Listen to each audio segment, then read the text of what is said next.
Licence ছাড়াই তৈরি বাজি, চাঞ্চল্যকর দাবি বাবলা রায়ের। বাজি উন্নয়ন সমিতির চেয়ারম্যান বাবলা রায়, চন্দ্রকান্ত বণিকের বিরুদ্ধে বিস্ফোরক অভিযোগ। কি অভিযোগ করছেন বাবলা রায়, প্রথমে শোনাবো আপনাদের।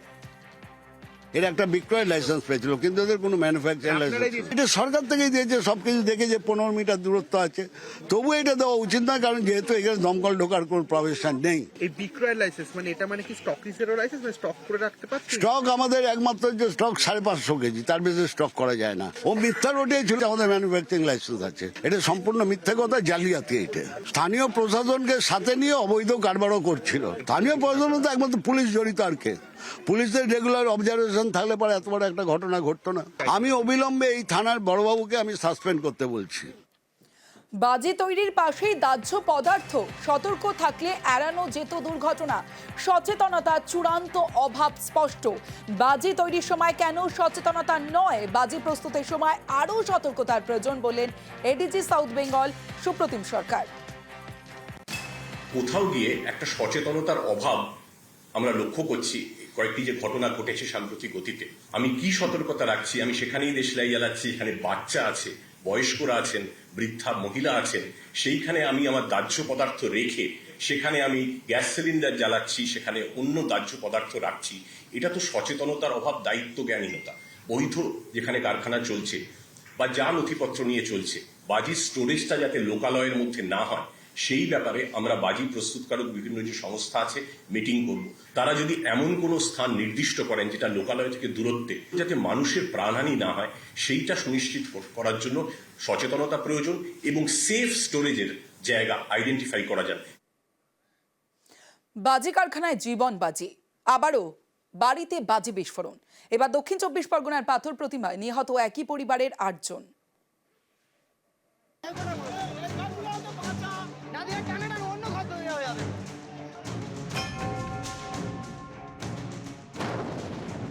হঠাৎ বিকট বিস্ফোরণ, কেঁপে ওঠে দক্ষিণ 24 পরগনার পাথর প্রতিমার ঢোলাহাটের গ্রাম।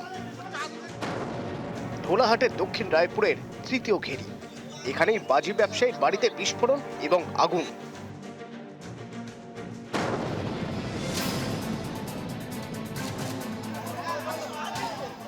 বিস্ফোরণের শব্দে ঘটনাস্থলে ছুটে যান স্থানীয়রা।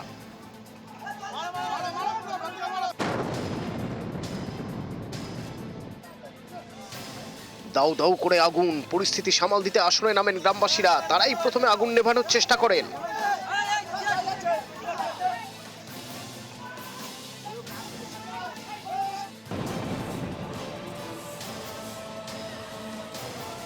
ঘটনাস্থলে পৌঁছয় দমকল, একটি ইঞ্জিন এবং 2টি পাম্পের সাহায্যে আগুন নেভানোর কাজ শুরু করে।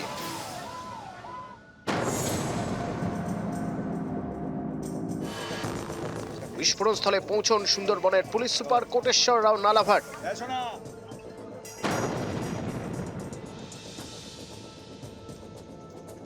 বিস্ফোরণ স্থলে যান পাথর প্রতিমা তৃণমূল বিধায়ক সমীর কুমার জানা।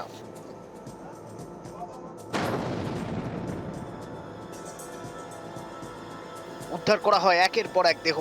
একই পরিবারের 7 সদস্যের দেহ উদ্ধার, নিহতদের মধ্যে 4 শিশু। এসে দেখলাম আগুন জ্বলছে, সবাই বাড়ি ভর্তি হয়ে গেছে লোক, ভয়ে তো আতঙ্কিত, সবাই বাড়ি ভর্তি লোক হয়ে গেছে, সবাই এবার জল আগুন লেবানোর জন্য এ করছে।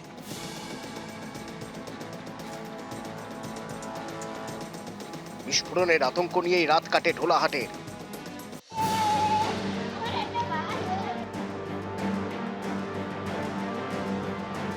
সকালেও এলাকা থমথমে। এখানে মাল তৈরি করতে, এখানে ব্যবসা করতে, বাড়ির মধ্যে না, বাইরে গোডাউন আছে। কতটা দূরে?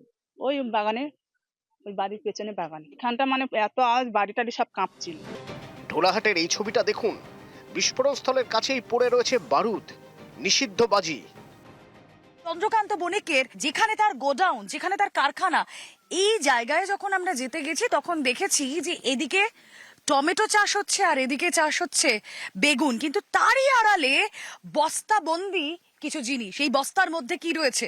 স্থানীয়রা বলছেন এর মধ্যে এই নিষিদ্ধ বাজি রয়েছে, এবং এখানেও আমরা দেখতে পাচ্ছি আরো 3টি বস্তা তা মজুত করে রাখা হয়েছে। কিসের এই বস্তা? এখনো পর্যন্ত এই বস্তা এরকম ভাবে পড়ে রয়েছে কেন, এটাই প্রশ্ন তুলছেন স্থানীয়রা।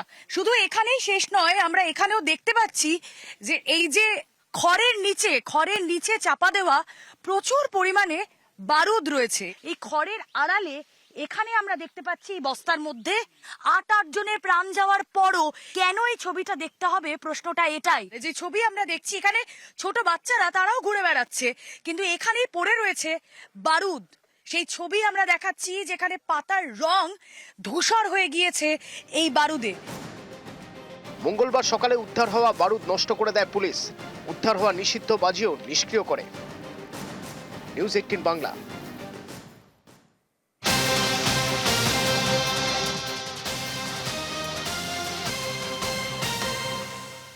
ঝোলাহাট, সেখানে ভয়াবহ বিস্ফোরণ, যেখানে 4 শিশু সহ 8 জনের মৃত্যু হয়েছে। আর সেই ঢোলাহাটে বিস্ফোরণে তছনছ বণিক বাড়ি, অভিঘাতে ধসেছে দেওয়াল, ছাদ, রান্নাঘর থেকে গ্যাস সিলিন্ডার ছিটকে পাশের পুকুরে, তুবড়েছে সিলিং ফ্যান, চুরমার পাশের বাড়ির জানলার কাচও। পদে পদে বিপর্যয়ের ক্ষত। গ্রাউন্ড জিরোয় নিউজ 18 বাংলা।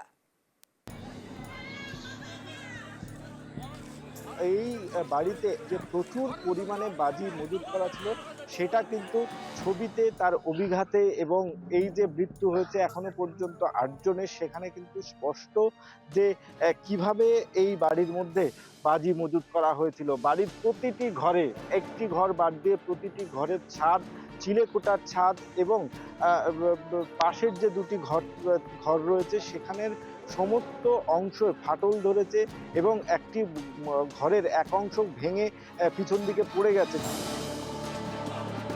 আশেপাশে যতগুলো বাড়ি রয়েছে প্রত্যেক বাড়ির জানালার কাঁচ ভেঙে টুকরো টুকরো হয়ে গেছে। তা সেখান থেকেই স্পষ্ট হচ্ছে যে বিস্ফোরণের অভিঘাত কতটা ছিল। আমরা প্রথমে এসে দেখলাম যে আগুন জ্বলছে, বোম বাস্টিং হচ্ছে। এখন তো এখানে দেখছি প্রচুর আগুন জ্বলছে আর প্রচুর ফাটছে। জানালা থেকে তো এমন ভাবে একটা আসছে, আগুন আসছে, দেখা পাচ্ছি যে ফুটছে। আমরা চেষ্টা করেছিলাম তারপর যে কোথা থেকে কি করা যায়, কিন্তু কিছু আমার পাশে আমরা ঘেঁষতে পারছি না যে এত আগুনের ফলকা যেভাবে বেরিয়ে আসছে।